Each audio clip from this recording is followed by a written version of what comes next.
तमिलनाडु में दशकों पुराना साथ छूटा तो क्या बिहार में भी गठबंधन अब बलि चढ़ने वाला है? 4 मई को तमिलनाडु के नतीजों ने पूरे देश को उस समय चौंका दिया जब राहुल गांधी ने डीएमके का साथ छोड़कर थलापति विजय का हाथ थाम लिया।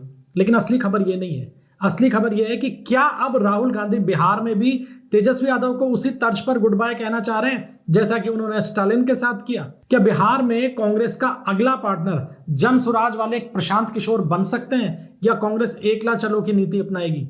आइए बात करते हैं। दरअसल तमिलनाडु में राहुल गांधी ने एक बहुत बड़ा जुआ खेला है। उन्होंने पुराने और भरोसेमंद साथी डीएमके को छोड़कर थलापति विजय की टीवीके का साथ देने का निर्णय किया, सरकार में शामिल हो गए। और याद कीजिएगा, स्टालिन वो व्यक्ति हैं जिन्होंने सबसे पहले प्रधानमंत्री पद के लिए राहुल गांधी के नाम की पैरवी करनी शुरू की थी। लेकिन जो ये हालिया घटनाक्रम हुआ है, ये इस बात का संकेत है कि राहुल अब जो रीजनल लीडर्स हैं उनके दायरे से बाहर निकलना चाहते हैं और इसके पीछे एक अहम कारण है मुस्लिम वोटर्स का। इस पे बाद में बात करेंगे।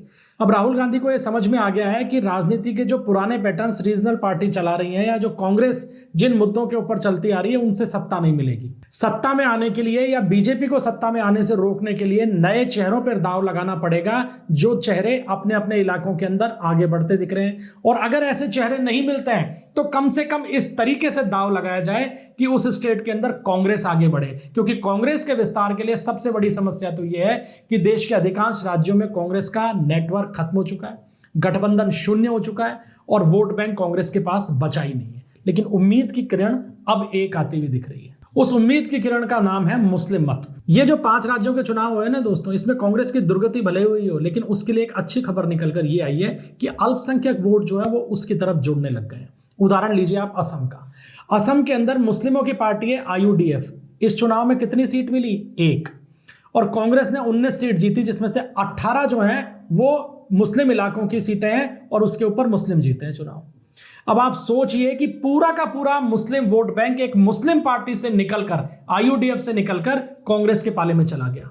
कांग्रेस को ये लग रहा है कि नेशनल लेवल के ऊपर इसका फायदा उठाया जा सकता है। यही केरल के अंदर हुआ, सत्ता मिल गई। यही तमिलनाडु के अंदर हुआ, 5 विधायक जीत के आए। और यही पश्चिम बंगाल में हुआ कि टीएमसी के तमाम दावों के बावजूद कांग्रेस और लेफ्ट ने 2-2 सीटें जीती। दोनों मुस्लिम विधायक हैं कांग्रेस के।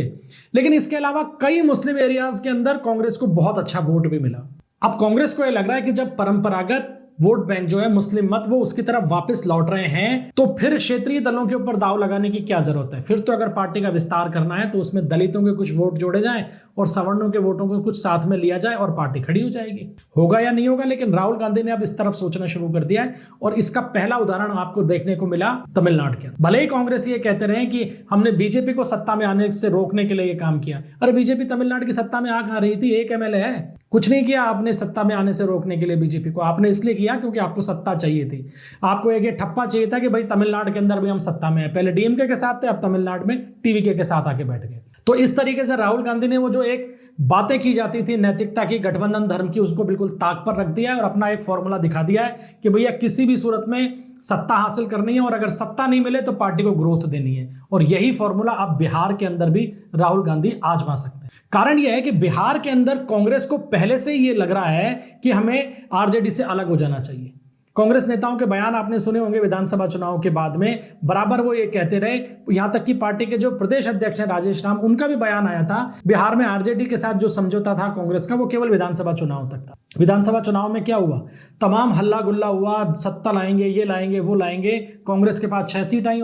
अब कांग्रेस को बिहार में भी वही लग रहा है कि बिहार के अंदर मुस्लिम वोटर्स कांग्रेस से इसलिए दूर हो गए क्योंकि आरजेडी के साथ गठबंधन है, वो आरजेडी के साथ जाते हैं।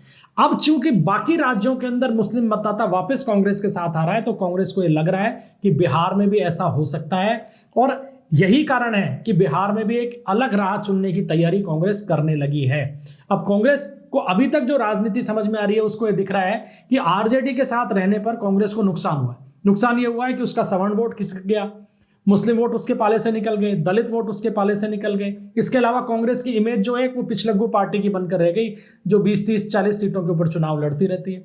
इसके अलावा आरजेडी के ऊपर जो जंगल राज की या भ्रष्टाचार की जो एक छवि है या जो ठप्पे लगे हुए हैं उनके पुराने काले कारनामों के चलते हुए, उसका नुकसान भी कांग्रेस को होता रहा कि साहब ये ऐसी पार्टी के साथ जुड़ी हुई है जो जंगल राज लेके आई बिहार में। तो कांग्रेस को लगता है कि इन सब चीजों के कारण हमें तो केवल नुकसान हुआ है, हमें मिला कुछ नहीं। और यही कारण है कि उसने अब आगे की राजनीति देखनी शुरू कर दी है, और उस आगे की राजनीति में कांग्रेस को एक स्वाभाविक साझेदार दिखता है प्रशांत किशोर, पीके की जो पार्टी है वो। अब इसके पीछे कारण क्या है, इसको भी समझ लीजिए कि पीके और कांग्रेस की केमिस्ट्री आज की नहीं है, पहले की है। पार्टी बनाने से पहले पीके ने कांग्रेस के लिए भी काम किया था। इसके अलावा पूरे देश भर में कई ऐसी पार्टीज हैं जिनके लिए पीके काम करते रहे हैं और उनके संबंध कांग्रेस से बहुत अच्छे हैं। उदाहरण के लिए आप तमिलनाडु की बात कर लीजिए कि एक्टर विजय जो हैं उनके और पीके की बहुत अच्छी अंडरस्टैंडिंग है। लिहाजा बिहार में अगर कांग्रेस और पीके के बीच में कुछ संभावनाएं बनती हैं तो उसमें विजय का भी एक रोल हो सकता है। पीके की पार्टी को बिहार विधानसभा चुनाव में शर्मनाक हार का सामना करना पड़ा, लेकिन वो ये मान के चल रहे हैं कि पार्टी नई थी, खड़ी नहीं हुई, आगे खड़ी हो जाएगी, हथियार डालने को तैयार नहीं है।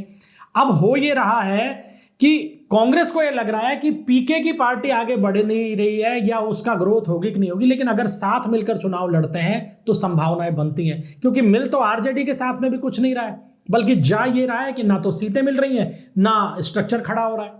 पीके के साथ जाते हैं तो कम से कम एक चीज तो होगी कि कांग्रेस ज्यादा सीटों पे चुनाव लड़ेगी, ज्यादा सीटों पे चुनाव लड़ेगी तो उसका जो एक स्ट्रक्चर है पूरे बिहार के अंदर वो दोबारा से खड़ा होने लगेगा, और मुस्लिम वोटर्स के पास में एक विकल्प आ जाएगा दोबारा कि वो कांग्रेस के साथ जाएं आरजेडी के साथ। ऐसे में अगर मुस्लिम वोटर्स कांग्रेस के साथ आते हैं तो ये भी उसको एक बड़ा फायदा हो सकता है। तो ये गुणा भाग करके कांग्रेस को ये लग रहा है कि आरजेडी को छोड़ दिया जाए तो कोई नुकसान नहीं है, और पीके के साथ जोड़ लिया जाए तो चाहे लाभ नहीं हो लेकिन नुकसान भी नहीं है।